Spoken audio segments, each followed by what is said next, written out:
A mix of celebrity journalism, foreign affairs reporting, and fashion pushed Vanity Fair magazine on top because of the vision and drive of its editor-in-chief, Tina Brown.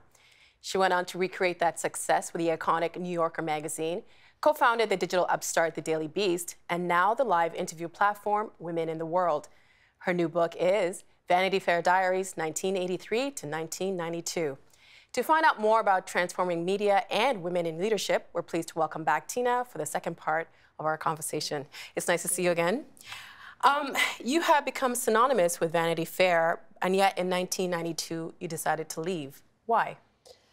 I was getting restless with celebrity culture, and it makes me laugh now, but I felt that celebrity culture was kind of reaching the end of the line. Little did I know, actually, it was going to get even more marinating in our lives. But I was just getting a little bit tired of that, and I kind of wanted to raise my game again. And I'm not so great at being a steward, you know. I'm better at being the kind of the creator who comes in and is the change agent. The girl in the arena. Yeah, I like being the girl in the arena. I'd been at Vanity Fair for 8.5 years, come off this huge success where we took it from, you know, 250,000 to 1.2 million. We'd had very successful now, making money. And I just wanted to have a change. And the change, as it turned out, came about inside Condé Nast, because Cy Newhouse had bought The New Yorker. And rather like with Vanity Fair, he'd had 2 failing editors there. So he now wanted to have a new look and a freshening up, and realized as well that if he didn't, he was going to lose all the advertising, because the demographics had begun to really age at that time in 1992. It become stale, you know. It was a sleeping beauty, if you like. It was still a beautiful literary jewel, but it was becoming very fusty and musty. And he knew he had to give it a facelift in every way. So that's when he started to think, well, maybe I should be the one to do it. What did you want to do with The New Yorker? Well, I felt very strongly that I had a vision for it. And very much like Vanity Fair, I knew what I wanted to do. And at first, I didn't want it, because I thought, this magazine doesn't really speak to me. I find it too sort of pompous, if you like. And critics also, you know, said that you might not be the right person for it. That's right, and I wasn't even sure I was myself. But then I went back into the libraries and I looked at the early issues of the magazine from the 1920s and 30s, and I realized that that early New Yorker was very much the kind of magazine that I could edit. It had much more vitality and brio. It had a news gene to it. The visuals in it were used large. It was much more visually exciting. And all of these things made me realize I want to take The New Yorker back to its original DNA of what it was like in the 20s, before it became this august thing, when it was really a much more scrappy magazine, if you like. And with that vision, in a sense, I went in once again and I redesigned it top to toe, in which I tweaked all of it and modernized it and freshened it up. I didn't throw out that wonderful typeface or its kind of clean, sort of severe look, but I did add photography, which it had never had before. I brought Richard Avedon in as our first and only staff photographer.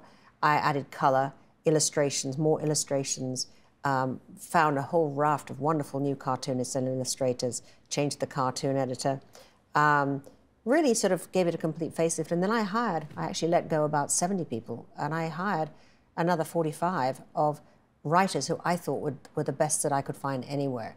And they were, in fact, every bit as good as the ones that I let go in their heyday. And actually, I would argue even better, really. I hired David Remnick, who at that time was at the Washington Post. I hired Hendrik Hertzberg, who at that time was at the New Republic. I hired Jane Mayer, who became a great investigative journalist for us. I hired Anthony Lane from London, made him the movie critic, John Lahr, who became the theatre critic. So I really hired all these amazing, and Malcolm Gladwell, who I discovered, and of course he turned out to be a huge superstar very quickly. And indeed Jeffrey Toobin, who was an assistant DA, and of course became the great legal correspondent of The New Yorker. And he was the writer that I assigned to do this breaking story on the O.J. Simpson case. And at the time I sent Jeff to cover it, I wasn't even sure that Jeff was going to survive with us, because he'd done 3 or 4 pieces, and I thought, you know, they were okay, but they weren't the best thing we'd published. Then when I sent him to do O.J. Simpson, he just came into his own, and he became, you know, the voice to go to for O.J. Simpson. When media covered your success with Vanity Fair and The New Yorker, they would say things like, they would describe you as a red Corvette. They would, you know, say you were a starlet playing Juliet.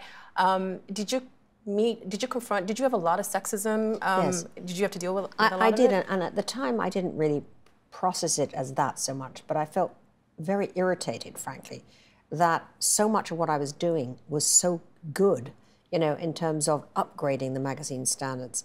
But at the time, no, I got a lot of flack for it, and a lot of the flack was about a kind of marginalizing, if you like, of the efforts that I made as a kind of that of a woman who somehow, therefore, was less gravitas. And it was undoubtedly a sexist feeling that was projected. And, you know, I lived with it for a long time, and it's really only now that I see it for what it was, which was really a kind of grudging misogyny that was directed at me for many, many years. Well, you left, and then this time you went to a different job in 1998. What was that new job? Well, I did make a career move, which is, you know, in my usual fashion, thinking, you know, I've done the New Yorker now, it's been 7 years, it's great, you know, the demographics changed, it's wonderful writers, everything's perfect. So you'd think I would leave well alone, right, and stay there and enjoy it. No, I wanted to expand the New Yorker and make it into a TV show, a radio show, a literary festival, all the things, by the way, that they're now doing. Doing, exactly. And, but they didn't want to do that at Condé Nast. They felt that it was just a magazine. So just when I was sitting there ruminating about all of this, along comes, you know, a swashbuckling movie producer who tells me this is exactly what he wants to do with me. He will give me a magazine that could also make movies, that could also do books, that could also do TV. And his name was Harvey Weinstein, right, of Miramax. So, you know, I did this, what now I realize, obviously, was an absolutely crazy thing to do. I jumped out of the New Yorker into a partnership with Harvey Weinstein at Miramax to do Talk magazine with him, which also was Talk Books and, you know, was going to become Talk Films, etc. The book company was very successful. Doing the magazine with Harvey, though, was just a complete and utter nightmare. And Why? in fact, everything about working with Harvey was a nightmare. Because basically he saw the magazine as simply a mechanism for him to sort of have dominance over Hollywood, stars. He saw it as his platform. And he was impossible to partner with because he was just so profane, he was just so impossible, his temper was explosive, he was abusive, you know, verbally to me constantly. And I had just never worked in that kind of an atmosphere. I was stunned in the first meeting I had with him when he was so rude, you know, to everybody on his staff and so humiliating. And I realized that within about 10 minutes, I would say, of going to work for him, that I had made an enormous mistake. But, you know, the deed was done. I'd left, right? And this is what I was doing. And I had to try to make it work. Knowing what you knew then, the allegations against him surprise you? Well, I never experienced the sexual come-ons at all from Harvey. We were in a different building, and he didn't treat me that way. I think he was afraid of me in a way, because I had my own power base, because I had media, and he was afraid of that. You know, as a media person, I was potentially a threat. So he didn't ever sexually harass me. But I was not surprised, no, really, when I heard, because he was, you know, forget about the sexual stuff. He was just like that with about everything. You know, you sit in a meeting with Harvey, and it was all about being abusive, about conning people, about taking things from somebody, about making people feel small. That's just the way he was, you know. And but, you know, he also was a very talented producer, and that's what people forget today. The Harvey I went to work for was producing The English Patient, was producing Shakespeare in Love, was producing all of these great movies that had a lot of taste. So, you know, it was very difficult to understand until you really went to work for him that it was a Jekyll and Hyde situation with him. Let's go back to the Vanity Fair Diaries, and I would like to read something that you wrote. You write, "The American media world for which I was headed in the early 80s was enjoying an era of blockbuster confidence in publishing, paying outlets for writers and photographers, cash cow newspaper chains, prosperous publishing houses, ad stuff magazines were legend. There were 2,500 new magazines launched between 1979 and 1989. To be the editor of Time or Newsweek was to be a demigod." I assume anyone in our industry right now would read that and want to cry. Right. What happened to the publishing world? Well, two horrible things. First of all, conglomerates came into publishing and media, which was horrible, that you know, that they didn't understand huge mergers buying publishing companies, buying newspapers, and they never understood what to do with it. But the biggest thing that happened, of course, was digital disruption, which is what we have seen. And the tragedy has been, you know, that Facebook and Google really have just taken all the ad revenue out of the business and never given any of it back to the writers and journalists and photographers and artists that they frankly just, quote, aggregate and just post and, you know, and all of these things. And there isn't any money in it for anybody except them. So that's really what's destroyed the media business and made it so very difficult for quality to survive.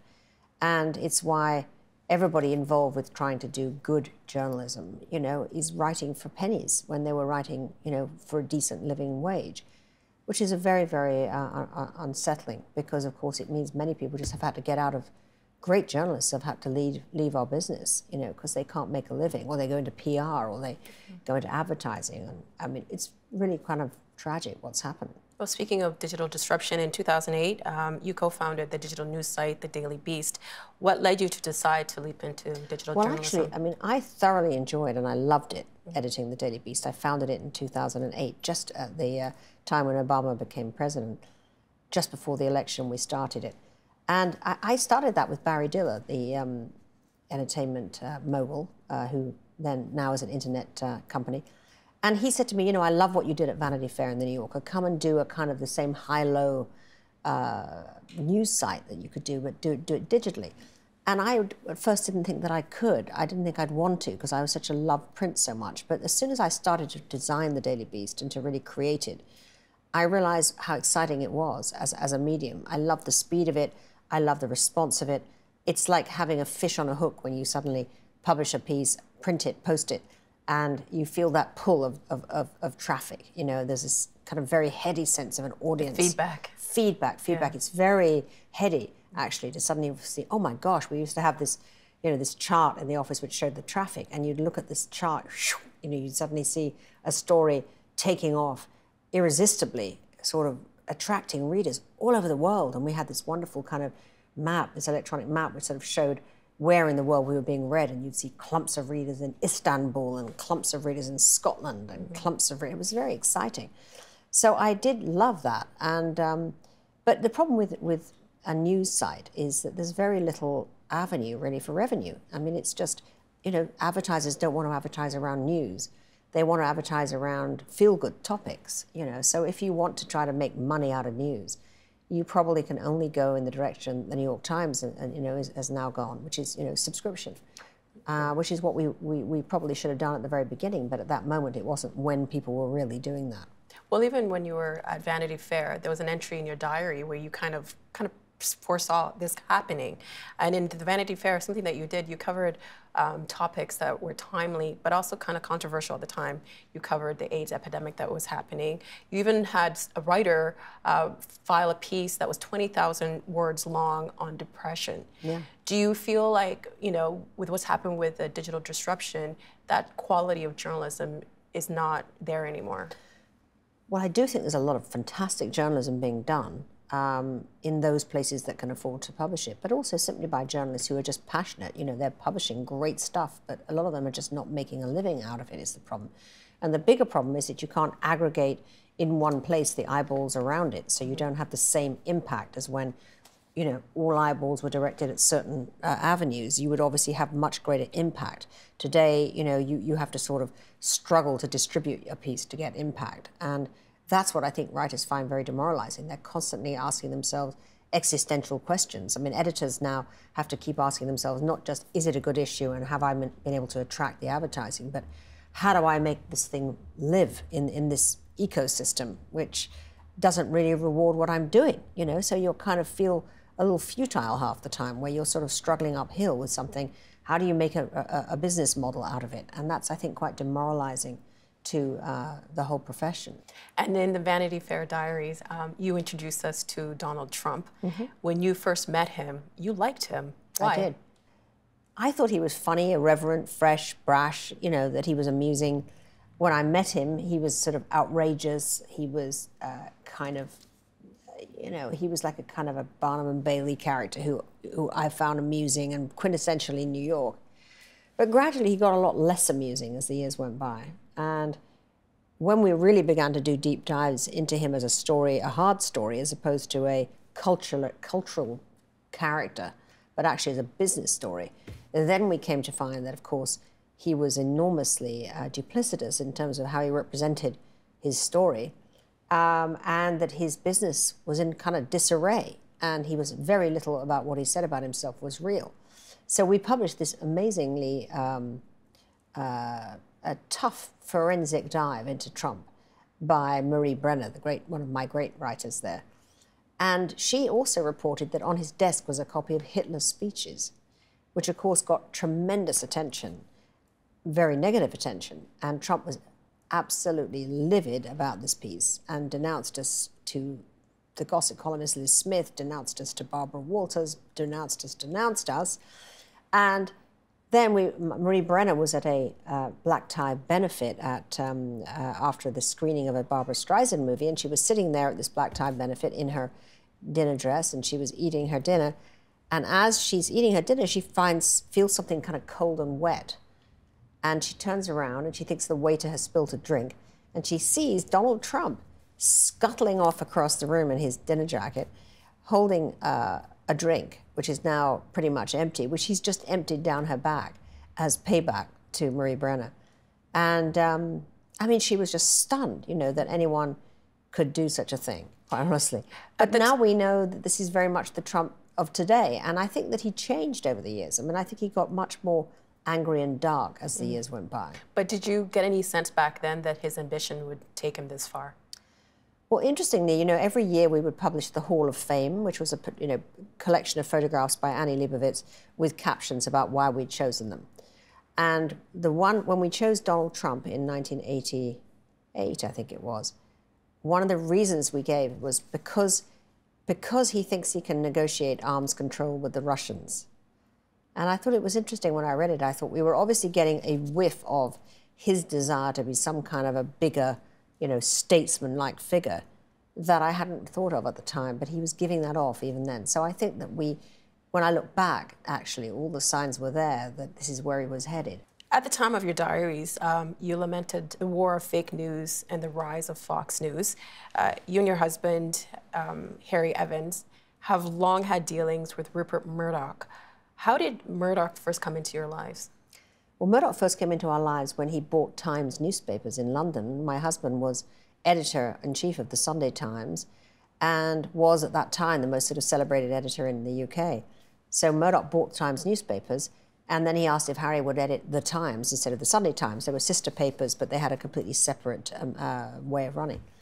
And Harry accepted, which was really an unbelievable experience. It was his kind of Harvey Weinstein experience, if you like, because Rupert Murdoch basically broke every single promise that he'd made to the board of Times newspapers and to him about editorial independence, about keeping out of the political coverage, about all of the things that he'd said he was going to not do if he bought Times newspapers, which was the great jewel of British publishing at the time. And then Harry and he had a tremendous fight about that, and he fired Harry. And in a big sort of noisy, you know, they had a week of kind of conflict, and then he pressured Harry to resign, and Harry decided there was nothing he could do to fight him anymore, and he had to quit. And it was a very sort of traumatic time, actually, in our lives. But it really made us understand Rupert very early on that he really would say anything to acquire something that he wants.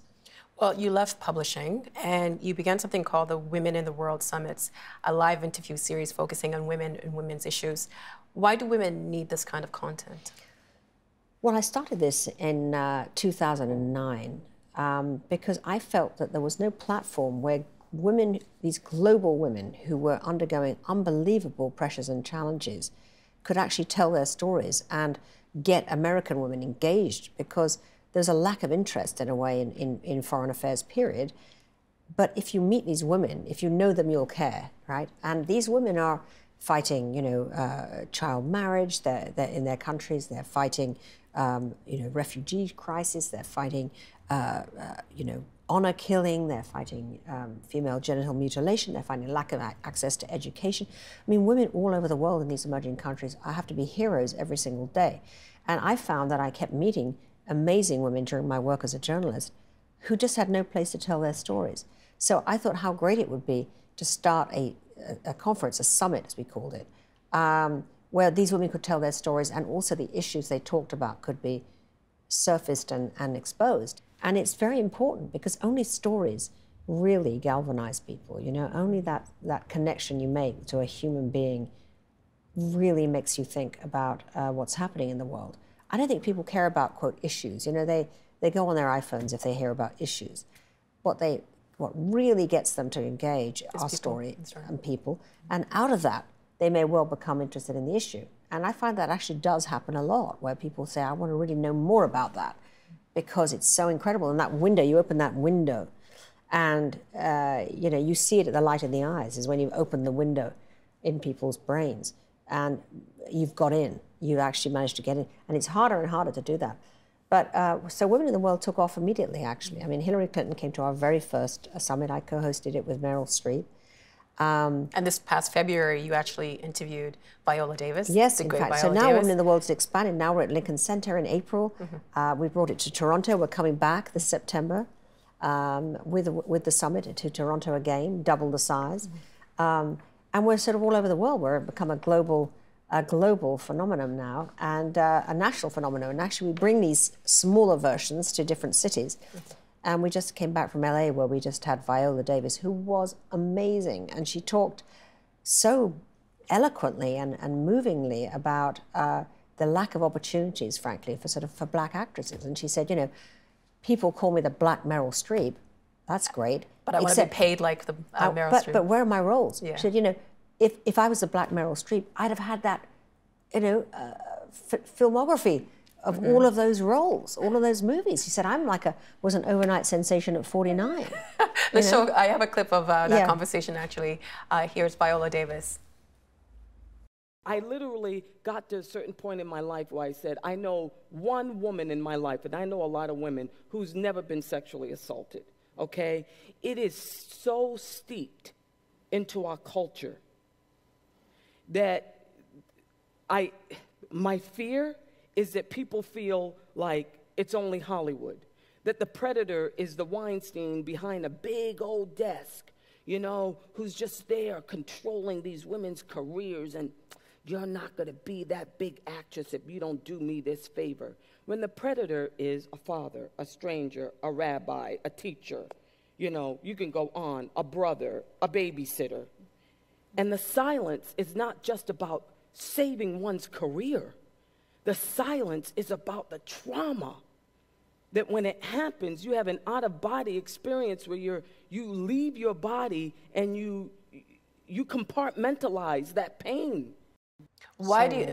She's so incredible. She's incredible. Really. I could listen to her all day. I know, she was so moving and powerful. And this is what happens when these women come on our stage. I mean, they feel that they're in such a sort of understanding space, because we've created now the ability for women to really say what they think. And she was talking about sexual harassment, violence. Yeah. Why do you think, after so long, that the mistreatment of women has finally gained some traction? Well, you know, it's a tipping point has happened. I mean, some of it was because Trump won the election, and there was a sense of fury, I think, amongst women about, after his comments and so on, that this could still happen. But really, I think women have been stalled for such a long time, and there's a kind of there's been a building rage that just needed to be tipped. And we saw it at the Women's March in January last year, that this massive amount of people came out. I mean, it was actually the biggest one-day protest in the whole of American history, was that Women's March. And it didn't go away. I mean, people might have thought, oh, there was a Women's March, and then, well, what happened next? Well, it was just going on. And then when the Harvey Weinstein thing happened, it was like another tipping point. It was like enough. And it always takes, you know, somebody brave to break the silence. And actually, I think it was Ashley Judd who really was the first to be willing to put her name on it. And I think she was emboldened to do that by the atmosphere of the Women's March. You know, all of this stuff has been emboldening other women so that they are actually being given the courage to speak, which is a very, very exciting development. You said that because you were the editor-in-chief, you were in a position of power when you were working with Harvey Weinstein. He couldn't really harass you. But how do you think, like, the Time's Up movement is going to change the situation for women in, you know, women who are dishwashers? This is the critical thing, is this going to really affect is this going to really trickle down and trickle through? And it will only do that if activists at the grassroots level can really keep on pushing this movement in a serious way and giving both funds legally and encouragement to women to come forward when they're being harassed in this way, and that the community, and society basically makes it completely unacceptable for anyone to behave like this at whatever level in society.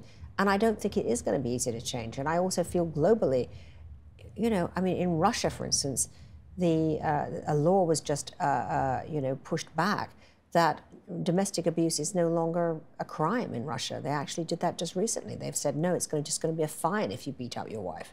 I mean, it's inconceivable to us that you would just be fined if you beat up your wife, but that is a rule now in Russia. So this movement has to be kept up. It's about sustaining the persistence and to really having the women of prominence, shining the light on the women who do not have that kind of access to the limelight. And that's always been what we did at Women in the World. We would have the Hillary Clintons or the Kate Blanchetts or the Angelina Jolies, but actually they were really there for the other women who were less famous, but who actually had the incredible stories to tell. And it was those women that you leave the theater talking about. Tina Brown, thank you so much for being here and for being a trailblazer and for showing us that with hard work and determination, your dreams can come true. Thank you, Nam. Thank you. It's been really fun. The Agenda with Steve Bacon is brought to you by the Chartered Professional Accountants of Ontario, helping businesses stay on the right side of change with strategic thinking, insightful decisions, and business leadership. Are you on the right side of change? Ask an Ontario CPA.